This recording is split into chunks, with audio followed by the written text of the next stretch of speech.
Good afternoon, everyone, and thank you so much for joining us today for our webinar. I'm Siddharth from the IT Security Solutions team at Manage Engine, and I will be your presenter for today's session. I want to thank you all once again for taking time off from your busy schedules and joining us today for our webinar. I just want to also make sure that my voice is audible, and I hope you have no issues in viewing my shared screen. So I hope you can see the title of today's presentation, 5 Steps That Will Save You from the GDPR Violation Penalty. So before we get started, I just want to pause for 10 to 20 seconds just to ensure that everyone who has joined in has no problems with the audio or with or with viewing my shared screen. So in case you have any difficulties, you can reach out to us on the live chat and we'll try to troubleshoot your problems. So I'm just going to pause for a few seconds just to make sure that everything is okay with the webinar setup.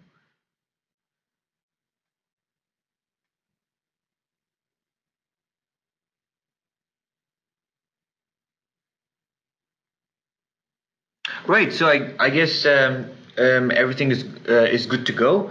So I also want to just get a couple of housekeeping things out of the way. The first is that we have our support team on the live chat here to answer your questions over the course of the webinar. So ensure that you're engaging with us and getting any questions you have about the GDPR or about managing solutions clarified from our experts or from the experts from our tech support team. So do interact with us on the live chat. Keep your questions coming over the course of the webinar. And I also try to join in answering the questions at the end of today's session. The other thing that I want to get out of the way before we start is that we will be sending you the recording of today's webinar so that you can share it with your colleagues if you wish, and we'll also be sending you the slide deck along with the recording within a day or two. So don't worry about that. You'll be getting that at max within by the end of this week. Right, so now that we've got that out of the way, we can get started with today's session. So here's what we have planned for today's webinar.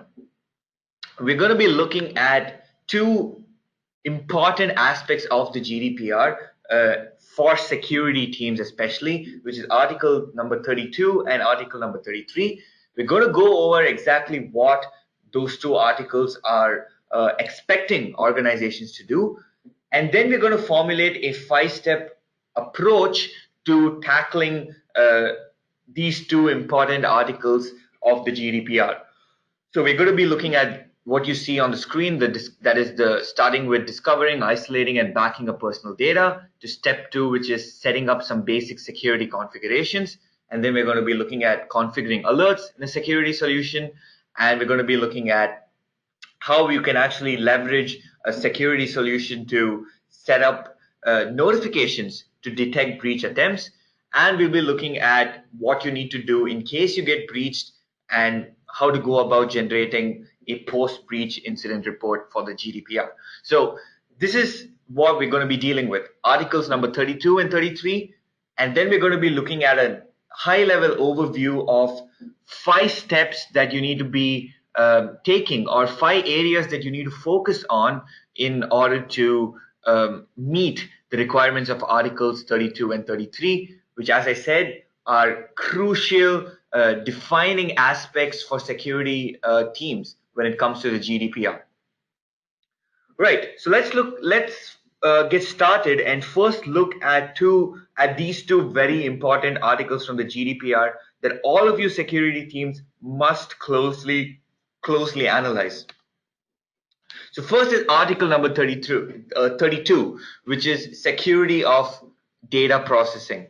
And what I have on the screen are actually verbatim quotes from the GDPR, and there's nothing that has been tampered with in what I have pasted on the screen. So this is exactly what the GDPR has spoken about in Article 32, and you can see certain things in bold.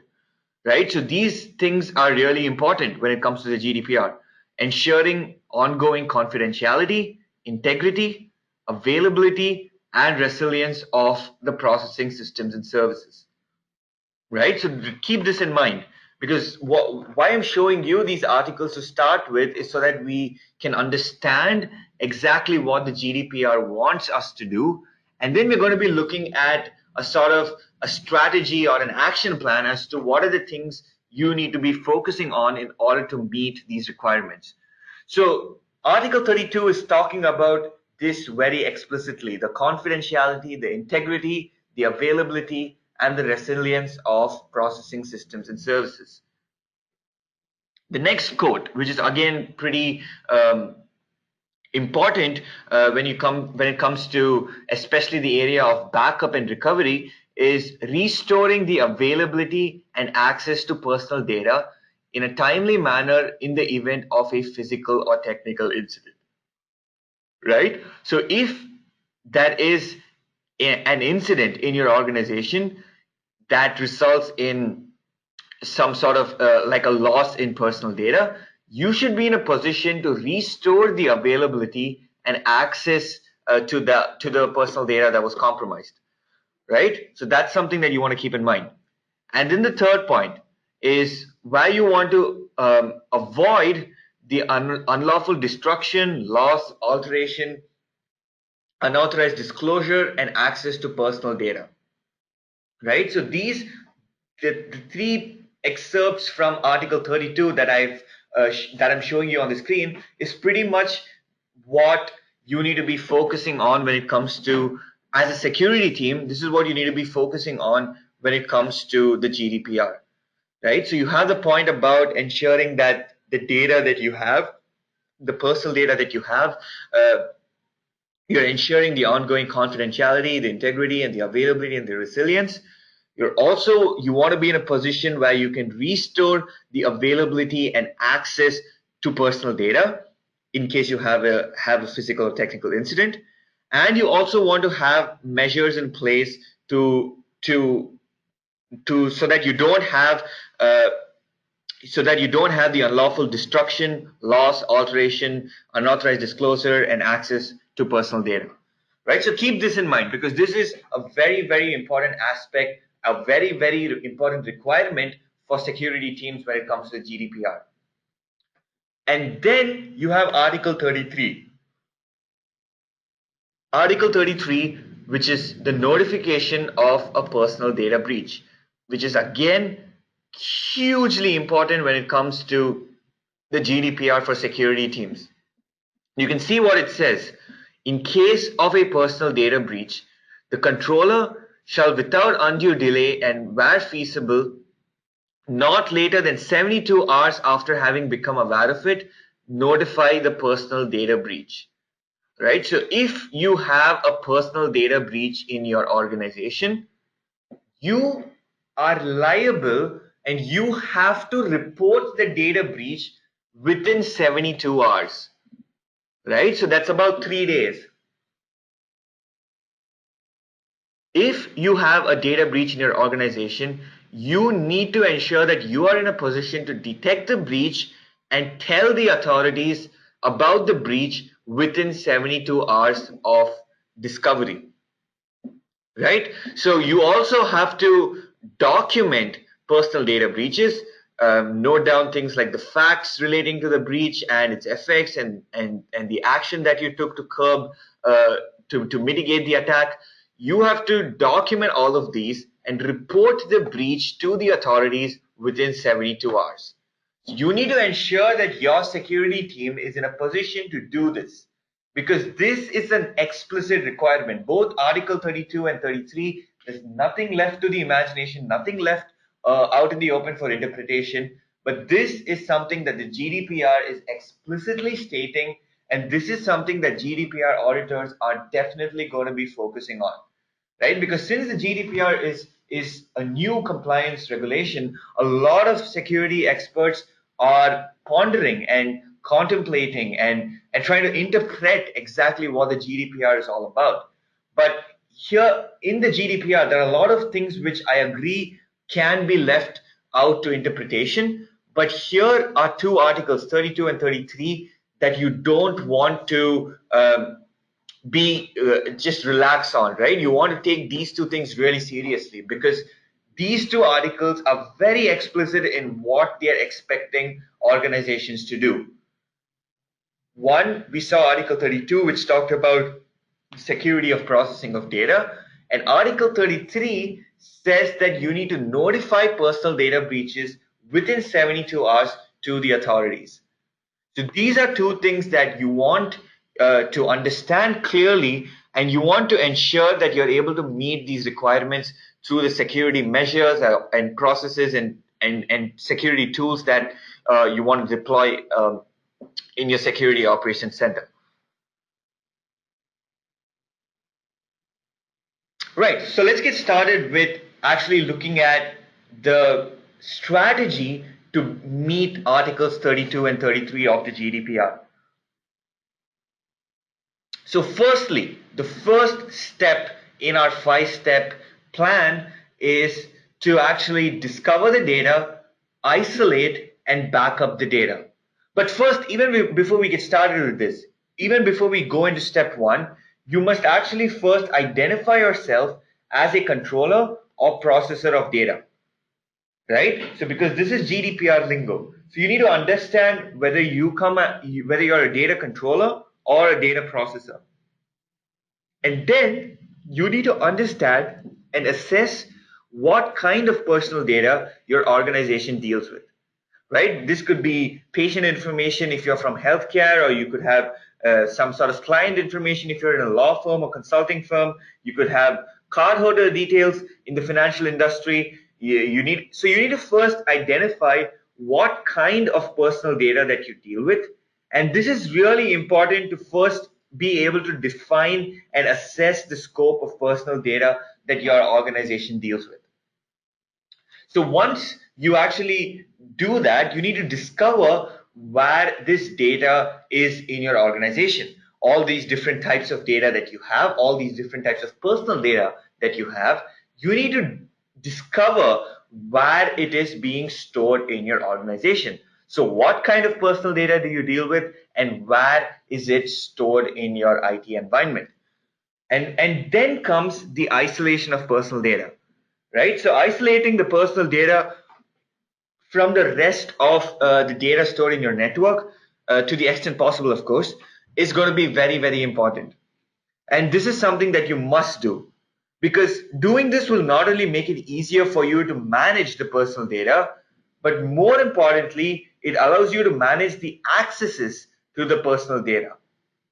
So once you have isolated personal data and know where the personal data is stored, all you'll need to do then is to ensure that access to personal data is provided to only those who actually need it. So data isolation is going to help you in setting up exclusive security configurations for personal data. And it's also going to help you really in understanding the data flow in your organization, right? Where the data is being collected from, or where data is being fed into your organization, how long it's being stored, where it's being stored, and the processes that are being performed on it. So these are two very fundamental steps in getting started with your GDPR security strategy. You want to first discover the data and identify what kinds of personal data that you deal with, and then try to isolate this personal data in your network, isolate the GDPR personal data from the rest of the confidential data that you store, so that you can keep this in the isolated location, and then look at providing access and looking at security configurations in and around the place where the personal data is stored. So, and then after that, of course, you want to ensure, once you've isolated the personal data, you also want to ensure that you have measures to prevent the loss of personal data, right? That is, you have DLP solutions, that is data loss prevention solutions, or even if you, depending on your organization's size and budget constraints, even if you're not able to deploy a full-fledged DLP solution, the point I'm trying to make is that you need to have some amount of reasonable measures to prevent the loss of personal data, right? So you're doing the first step where you're isolating personal data and keeping it isolated so that it becomes easier to manage and protect the data. So then you actually have to implement reasonable measures to actually ensure the ongoing security of personal data. And this is, again, I'm going to jump back to Article 32, and you can see that it explicitly says you need to ensure the ongoing confidentiality, integrity, availability, and resilience of the processing systems and services. So that is going to become a lot easier to achieve if you're able to successfully isolate personal data in your environment. And finally, as part of step one, you want to be looking at backup of personal data. Backup of personal data. You all know its importance, and I really don't need to tell you guys why backup is important. But unfortunately, it is something that a lot of organizations neglect. Backup of personal data has a major role to play in the GDPR. This is a really, really important technical measure that you need to implement. Again, let me go back a couple of slides to Article 32, and you can see the second excerpt that I have that explicitly says restore the availability and access to personal data in a timely manner in the event of a physical or technical incident. So in case something goes wrong, in case you have a breach or any other technical incident, you should be in a position to restore the availability and access to personal data in a timely manner. And the only way you can achieve that is to ensure that you have a proper, regular data backup system in place. This is literally the only way you can do that. Explicitly stated again, the GDPR wants you to back up your personal data. Right. So this is step one in our GDPR security strategy plan. We're going to be looking at, to sum it up, we are trying to first discover personal data in our organization. That is, what kind of personal data we deal with and where exactly it is being stored in our environment. And then we're going to try to isolate personal data from the rest of the confidential data that we have and try to isolate the personal data so that it becomes easier to manage and protect it. We're going to try to implement some data loss prevention measures so that we can protect personal data to ensure its ongoing confidentiality and all of that. And we're going to ensure that we have a proper backup system in place, which is very, very important, which is why I've marked it even on the slide as very, very important. We're going to ensure that we have a data backup process in place so that in case something goes wrong, we can restore the availability and access to the personal data. This is step number one. Now, step two is setting up security configurations. So these are basic security configurations to start off with. So you need to we obviously talked about security measures, and one of them is, of course, ensuring that firewalls are properly configured. Firewalls are properly blocking or granting accesses to the systems where personal data is stored. So you want to ensure that your critical file servers have firewalls configured and the rules properly configured. That is one aspect of it.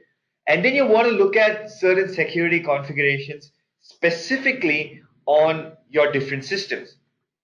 So what I mean by this is that if you take, say, your Windows servers, you want to be looking at your Active Directory security groups, the access control list for files and folders, and group policies.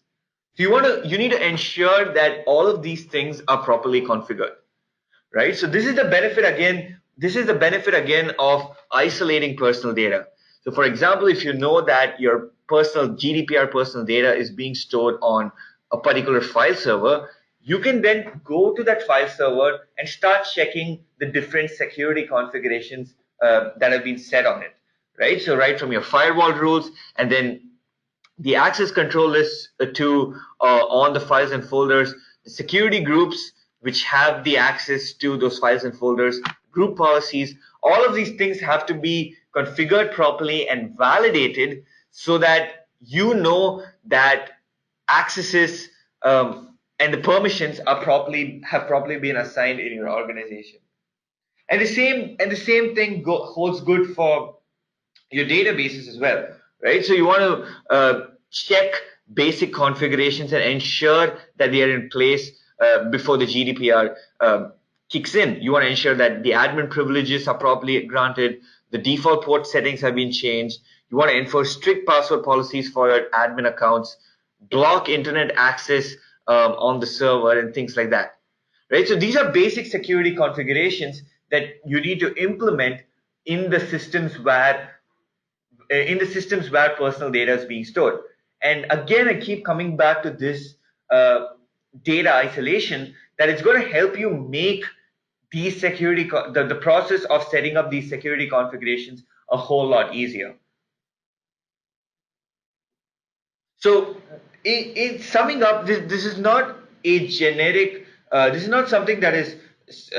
This might seem a little generic because this depends on your IT environments. Because some of you might have hybrid or cloud environments as well, which is where, and then your whole Azure or AWS access management and IAM comes into the picture.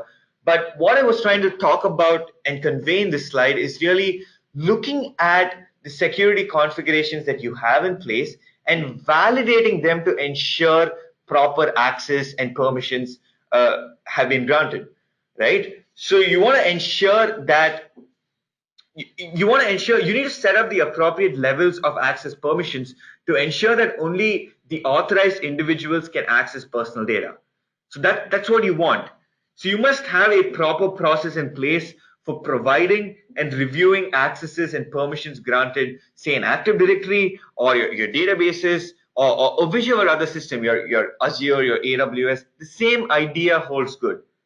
And you need to control the user access to confidential data so that only the authorized users have access to the systems that store personal data, right? And then since I talked about file servers, you also need to manage the permissions to the files and folders and shares.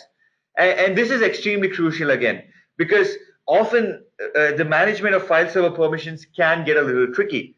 And one thing that you can do, which I recommend in a lot of different presentations, if you feel that your environment and the NTFS file permissions are messy at the moment, you can revoke. What I recommend doing is to revoke the existing privileges that have been granted, and after you've isolated the personal data, then you can apply the required privileges, right? And it might seem like a big project, but this is something that will really put you in a good position for the data security aspect of Article 32, right? You want to, once you've isolated the personal data, and then you go about configuring the file permissions and the security groups that have access to those files and folders, the ACLs, and all of these things, which are basic but very important security configurations that you need to do and validate to ensure that everything has been set up properly, right? And here is where I want to bring in the idea of auditing.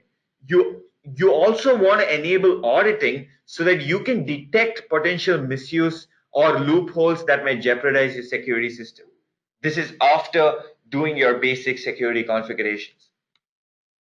So which brings me to also to manage engines auditing portfolio. We've got a product called MacLock 360, which is an integration of two of our tools, Event Log Analyzer and AD Audit Plus.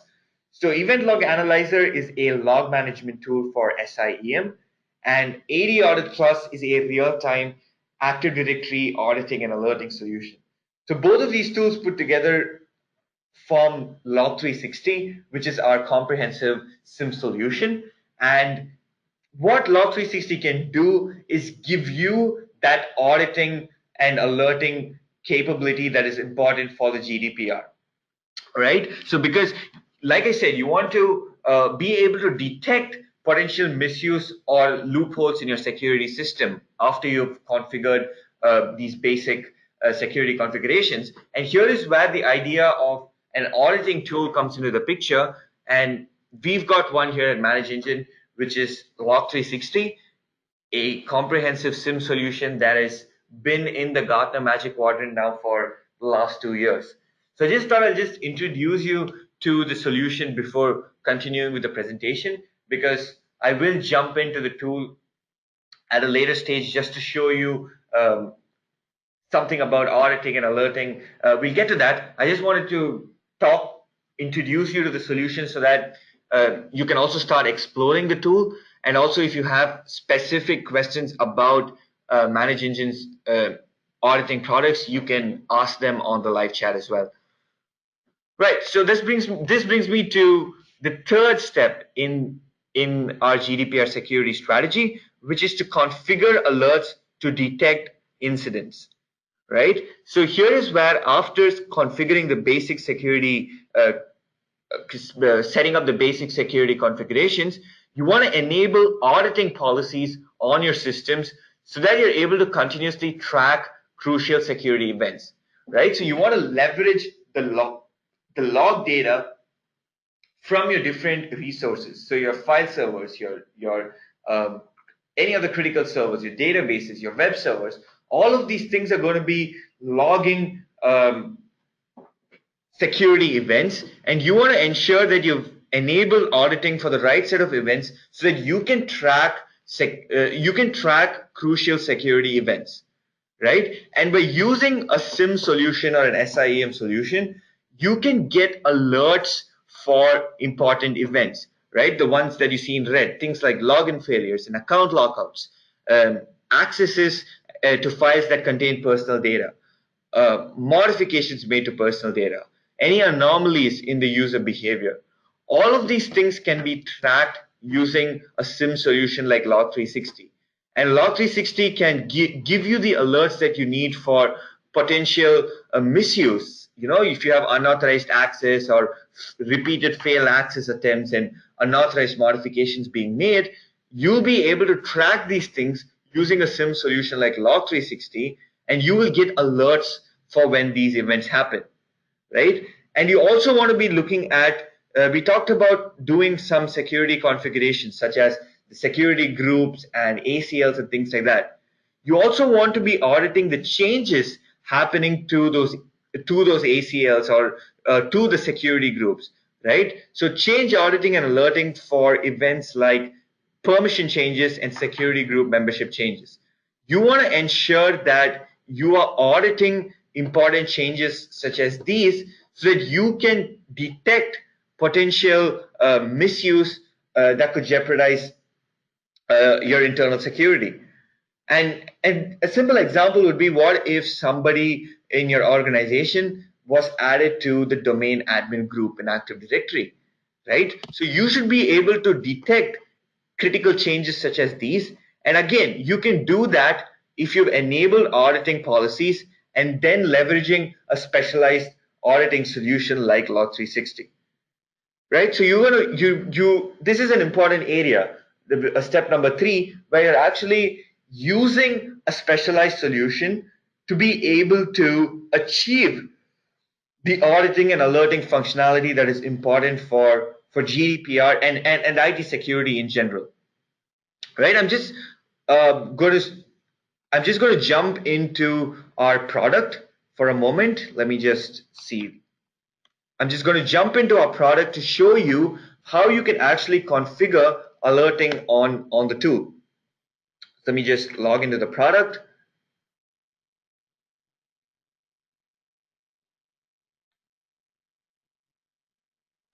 So I'm actually jumping into the event log analyzer module of Log360, and I'm not going to spend too much time on the solution because we wanted this webinar to be more of a high-level overview and a knowledge share of the GDPR, our recommended GDPR security strategy. But I also thought this would be a good opportunity to actually show you how you can configure alerting using our tool, right? And it's really simple and intuitive and easy to do that. So we just looked at a few events on the screen, such as login failures and account lockouts and things like that. So if you wanted to get alerting for such events, it is as easy as just choosing the predefined alerts that the solution provides you with. So the tool gives you over 1,000 predefined alerts and reports. That is, you get about 1,000 plus predefined reports, and each of those events can be associated with alerts.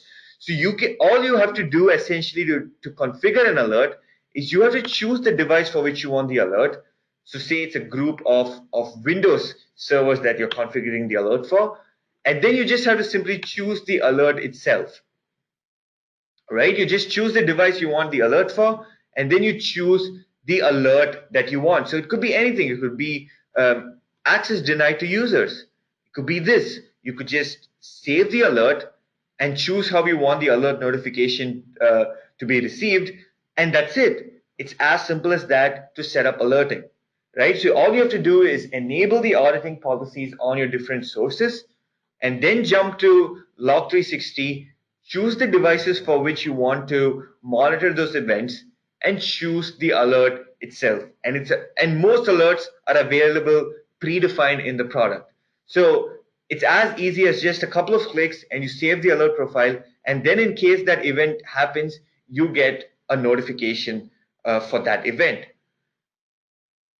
So I'm just jumping back to the slide deck. I don't want to deviate too much out of our presentation, but the main reason that I wanted to jump into the product was also to give you a feel of what it means to set up alerting for critical events, right? Because this is again going to be very important with Article 33 of the GDPR, where you want to be able to detect and report breaches, right? Because some of these crucial security events would happen during a data breach, and you want to ensure that you're tracking the occurrence of these events in your environment so that you can then detect that potential misuse. And here is where I stress on using a specialized tool so that you're able to detect such crucial security events and immediately go and rectify or respond to the incident. Right? So, which brings me to step number 4, which is sort of related to step number 3. But what step 4 talks about is setting up notifications to detect breach attempts. Right? So you have a lot of different types of attacks. You have your logon attacks, ransomware, SQL injection, malware installations, DOS attacks, and things like that. Now, all of these things can jeopardize your data security program. And all of these kinds of attacks can lead to a data breach. So here is where more than just simple auditing and alerting for single point events, you also want to ensure that your auditing solution is able to track complex attack patterns using what is known as event correlation, so that you can detect attacks such as the ones that you see on the screen and mitigate these breaches at an early stage.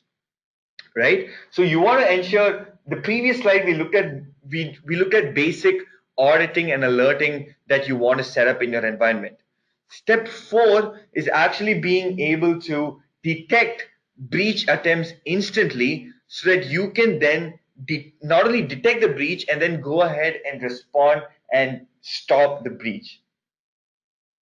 Right? So again, Log 360 is going to be able to do that for you with its event correlation engine, which can automatically correlate different disjointed events happening across your environment and give you an alert notification when a chain of events occurs that could indicate a possible ongoing breach.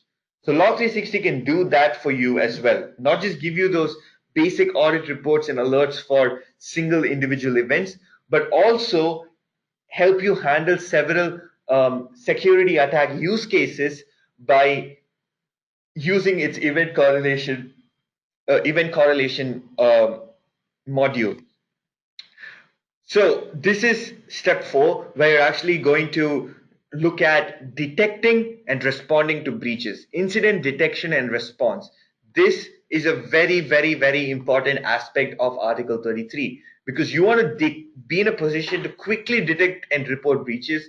And one of the best ways in achieving that is to actually track security events in your happening in your network, be able to correlate these different security events using a SIM solution like Log 360, and then get alerts for possible breach attempts.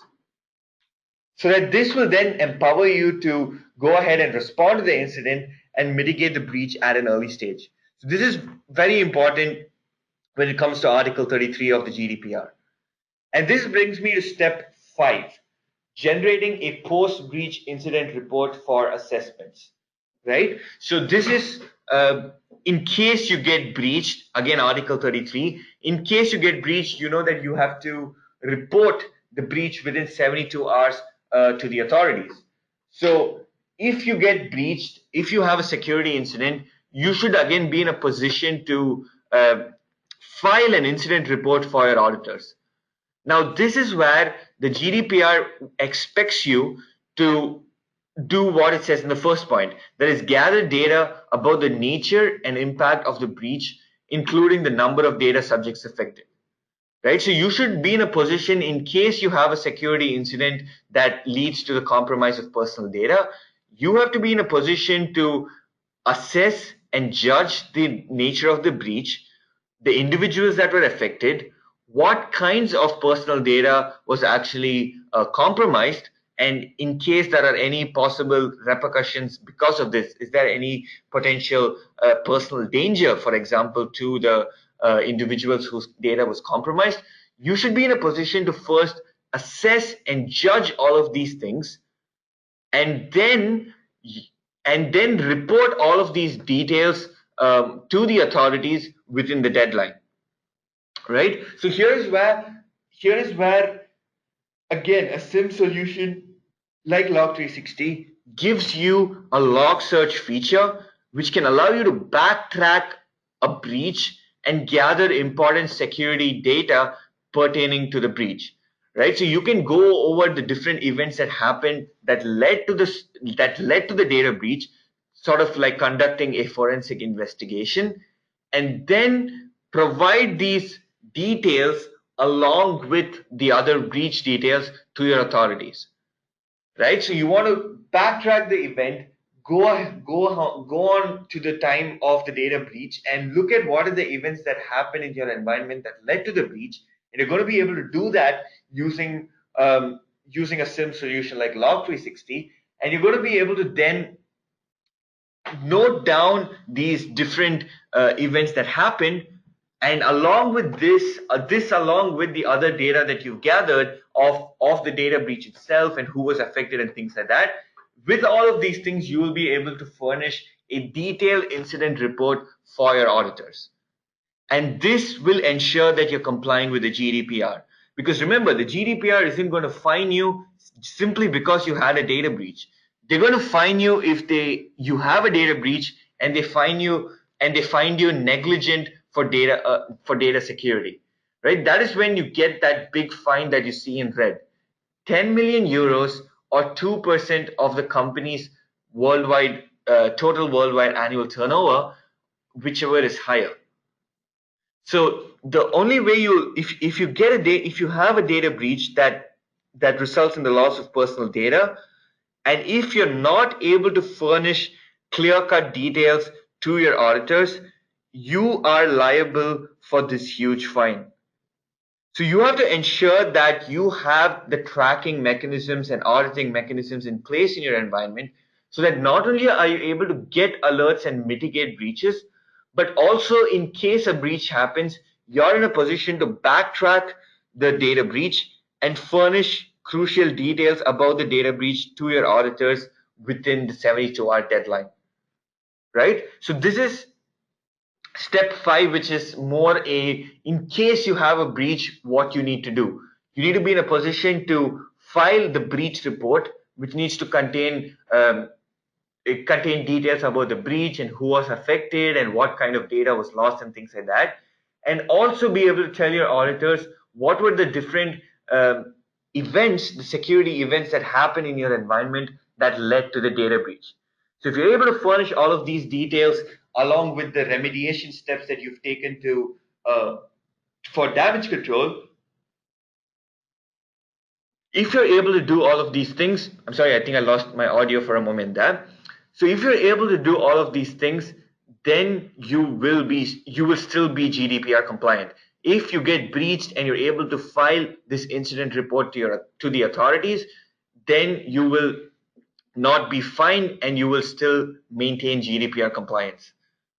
Right? So these are the an overview of the five main steps that you need to be focusing on with the GDPR coming next month. So I I I think a lot of you, of course, the very fact that you're attending the webinar, it shows that a lot of you are aware of the GDPR and sort of are taking steps to ensure GDPR compliance. But in case you're still a little new to the GDPR, I just want to point you to a free resource that you see on the screen. In fact, I'm just going to send this on the live chat. Let me just type this link out. Yep. So I'm just going to send this link out on the live chat. You can check out our free uh, free GDPR resource kit, which has some free ebooks and things like that, which will talk about the GDPR in general, as well as talk about how our solution Log 360 can help you with GDPR compliance. Because we didn't want to talk about too much of the solution in the webinar itself, because we wanted to give a more high-level overview of the product, of the GDPR and the GDPR security strategy. So I'm sharing you this link on the live chat so that you can continue to explore more details about the GDPR and also about